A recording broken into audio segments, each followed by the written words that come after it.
Hello friends, my name is money और आज हम गगनदीप के साथ हैं। तो जैसे कि मैंने अपनी लास्ट वीडियो में बताया था कि अब हमारी वीडियो गगनदीप के साथ होंगी, जो university of Bremen public university से एमबीए कर रहे हैं। और ये अपना इंट्रोडक्शन अभी देंगे। उससे पहले मैं आपको बताना चाहती हूँ कि ये वीडियो हमारी 3 पार्ट्स में डिवाइडेड है। पहले कि गगनदीप की जर्नी कैसे रही, पंजाब से लेके जर्मनी तक की। और दूसरी, उनको क्या चैलेंजेस आए एमबीए, क्या चैलेंजेस वो अभी फेस कर रहे हैं फर्स्ट मंथ में एमबीए करते हुए। और लास्ट वीडियो जो सबसे इम्पोर्टेंट पार्ट है पब्लिक यूनिवर्सिटी का, जिसमें आप एमबीए में क्या क्या कोर्सेज आपके हैं और कैसे कैसे वहां पे पढ़ाई है। तो ये सारी चीजें हम इसमें डिस्कस करेंगे। तो गगनदीप, पहले आप अपना इंट्रोडक्शन दीजिए प्लीज। हेलो। मेरा नाम गगनदीप है और मैं पंजाब इंडिया से बिलोंग करता हूँ। और करंटली मैं एमबीए कर रहा हूँ यूरोपियन और एशियन मैनेजमेंट में। मेरा बैकग्राउंड इंजीनियरिंग बैकग्राउंड है। और मैं मेरे पास 2 साल का वर्क एक्सपीरियंस था। और अभी मेरा शायद सेकंड सेमेस्टर चल रहा है एमबीए में। तो गगनदीप, मैं वीडियो स्टार्ट करने से पहले सबको मतलब आगे मूव करने से पहले मैं सबको ये बताना चाहती हूँ कि आपकी जर्नी कैसे रही, क्योंकि आज हम पहली बार वीडियो कॉल कर रहे हैं।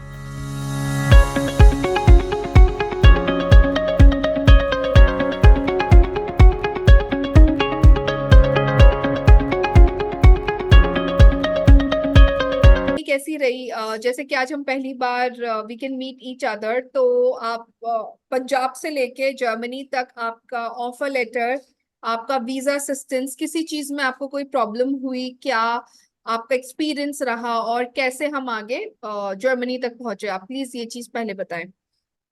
तो मैं एक्चुअली एक आईटी कंपनी में काम कर रहा था इंडिया में। मैं वर्क फ्रॉम होम कर रहा था। कंपनी मोहाली में बेस्ड थी। और मेरा प्लान एक्चुअली मेजर जनवरी में बना था कि मैं जर्मनी में अपनी हायर स्टडीज परस्यू करूंगा। तो मेरे को अभी भी याद है कि मैं वापस जा रहा था मोहाली कुछ काम से। तो मेरी पहली बार मैम से बात हुई थी, फोन पे बात हुई थी। और सब कुछ हमने क्या पॉसिबिलिटीज हैं, कैसे पढ़ाई हो सकती है, तो सब मेरी उस कैब में बात हुई थी मैम से।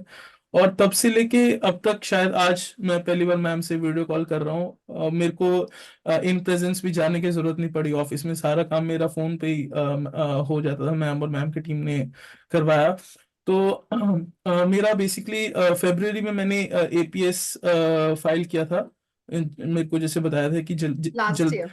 हाँ जी, लास्ट ईयर। तब थोड़ा टाइम ज्यादा होता था। तो मेरे को मैम ने पहले ही बोल दिया था कि थोड़ा जल्दी अप्लाई कर दो क्योंकि टाइम ज्यादा लगेगा। तो फरवरी में मैंने एपीएस फाइल किया। और आइल्स में मार्च में मेरे को आइल्स के लिए बोला था कि आइल्स का एग्जाम दे दे। तो मार्च में ही मेरे एप्लीकेशन फाइल कर दी गई थी। और शायद अप्रैल में मेरा कॉल लेटर आ गया था, जो कंफर्मेशन लेटर है यूनिवर्सिटी से।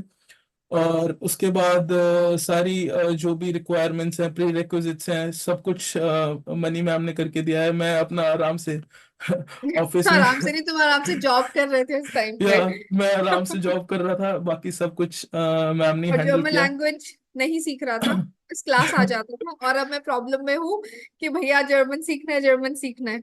हाँ, मेरी नाइट शिफ्ट चलती थी तो क्लास सुबह होती थी। थोड़ा कभी कभी मैं मिस कर देता है, कभी मोस्ट ऑफ द टाइम।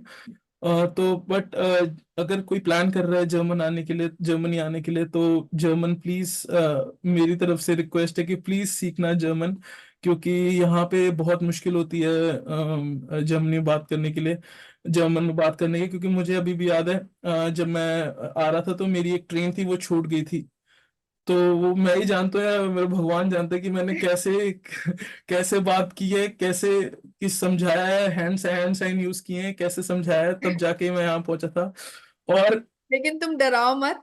सुनो, ये सबके लिए है कि अगर जर्मन नहीं आती तो भी आप जा सकते हो, प्रॉब्लम नहीं है। बट गगनदीप जैसे बोल रहे हैं ना, रिक्वेस्ट है, ऐसे ही मैं गगनदीप को बोलती थी, रिक्वेस्ट है कि प्लीज तुम जर्मन सीख लो, तुम्हें प्रॉब्लम नहीं होगी। बट दिस हाँ इज अ जी, फैक्ट कि A1 तो एटलीस्ट आना चाहिए, तो आना इजी हो चाहिए। हाँ, थोड़ा बहुत लाइक अगर A1 A2 एटलीस्ट करके आना चाहिए। क्योंकि वो एक बेसिक कम्युनिकेशन तुम जो भी दूसरा बंदा है उससे तुम कर सकते हो। और उससे काफी थिंग्स बेटर हो जाएंगे। और अगर आपको मतलब A2 प्रोफिशिएंसी की जर्मन आती है, तो आपको जॉब्स मिलने में भी थोड़ा सा ना थोड़ा सा इजी हो इजी हो जाता जाएगा। है एज कम्पेयर टू जिसको कुछ नहीं आता है। और हाँ, मैं प्लीज जर्मन की क्लासेस पक्का प्लीज लीजिए, जर्मन की क्लासेस। हाँ, दिस इज वेरी इंपॉर्टेंट।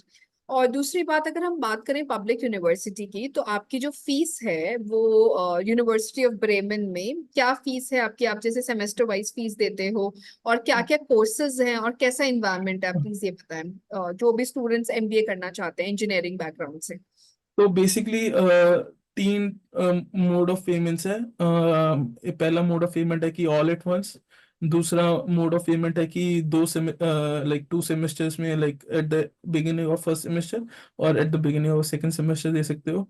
तीसरा पेमेंट प्लान है मंथली प्लान, जो कि मैं अभी फॉलो कर रहा हूँ। मंथली प्लान मैं हर मंथ देता हूँ। और यहाँ पे काफी ज्यादा कोर्सेज है मैनेजमेंट के लिए, अगर if you are pursuing MBA. जिसमें मैं कर रहा हूँ वो है MBA in European and Asian management. एक और है एमबीए इन ग्लोबल मैनेजमेंट। दूसरा है एमबीए इन टूरिस्ट मैनेजमेंट। तीसरा है इंटरनेशनल एमबीए।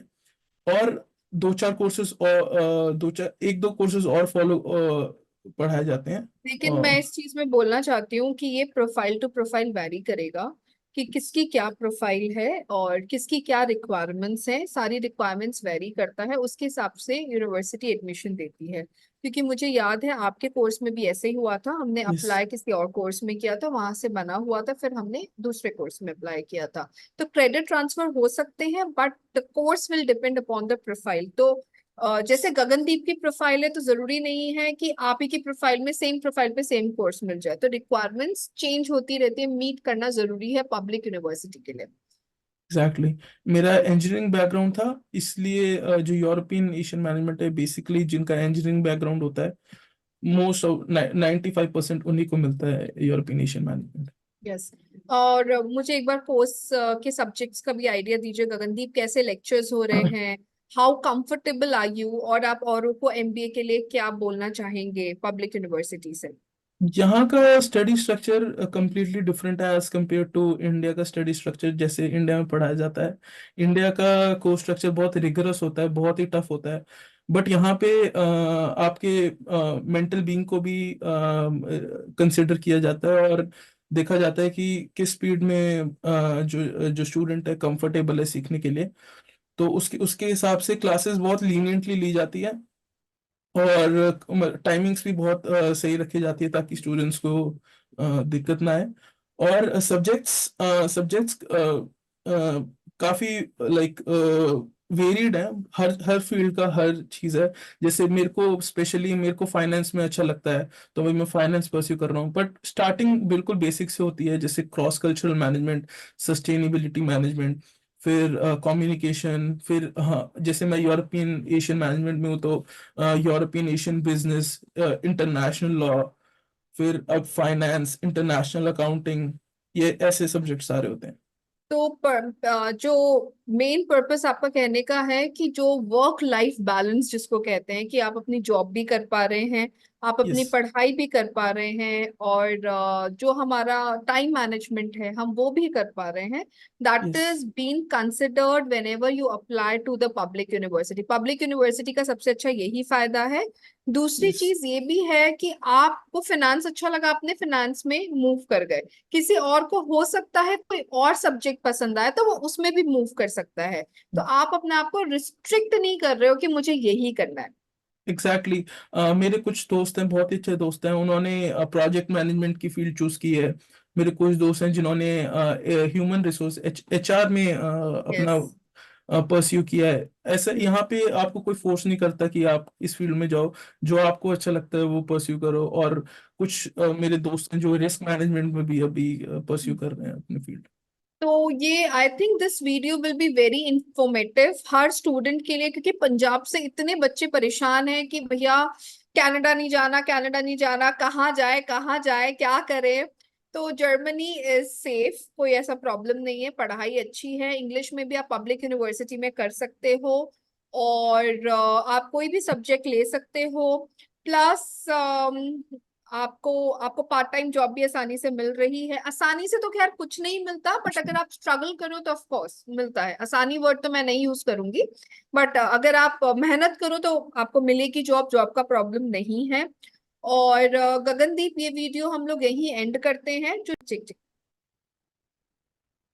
ओके, सो गगनदीप, जो स्टूडेंट्स यूनिवर्सिटी ऑफ ब्रेमेन में आना चाहते हैं या ब्रेमेन में आना चाहते हैं अपनी मास्टर्स बैचलर्स या कुछ भी करने, तो वहां पे मंथली एक्सपेंडिचर आपका कितना जा रहा है?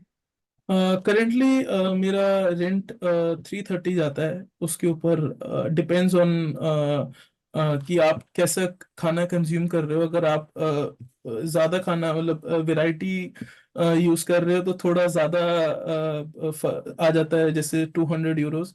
बट अगर आप अच्छा खाना खा रहे हैं, ऐसा कोई रिच कल्चर फॉलो नहीं कर रहे हैं, तो आपका आराम से 100 to 150 यूरोस में आपका ग्रोसरीज आ ओके, सो जाती रिच है। कल्चर का मतलब है कि रोज पनीर नहीं खा रहे हैं, या रोज नॉन वेज नहीं खा रहे हैं, बट बेसिक खा रहे हैं, तो यही आप कहना यस, चाहते हो, राइट? यस। और यहाँ पे इंडियन सारी इंडियन कैटेगरीज जो भी आपको खाना है वो सब मिल जाता है। तो वो अराउंड 100 150 यूरोस में तो मंथली एक्सपेंडिचर आपका 600 to 700 यूरोस पर मंथ में हो जाता है, राइट? पर मंथ मिल जाता है। Okay, okay, so we will just wind up this video यहाँ पे। और गगनदीप, जो हमारी नेक्स्ट वीडियो है, मैं सबको बताना चाहती हूँ, that will be life of Gagandeep की फर्स्ट ईयर में कैसे कैसे फर्स्ट मंथ में उन्होंने क्या क्या स्ट्रगल किया, और क्या क्या प्रॉब्लम्स उन्होंने फेस करी, और क्या प्रॉब्लम्स वो सबको बताना चाहते हैं कि they should keep in mind as a lesson while going to Germany. और वो हम नेक्स्ट वीडियो में अपने डिस्कस करेंगे। Thank you everyone. Thank you for watching this video. If you have any question related to Germany, related to Ausbildung, related to masters, we would be very happy to help you out. Thank you so much, Gagandeep. Thank you ma'am.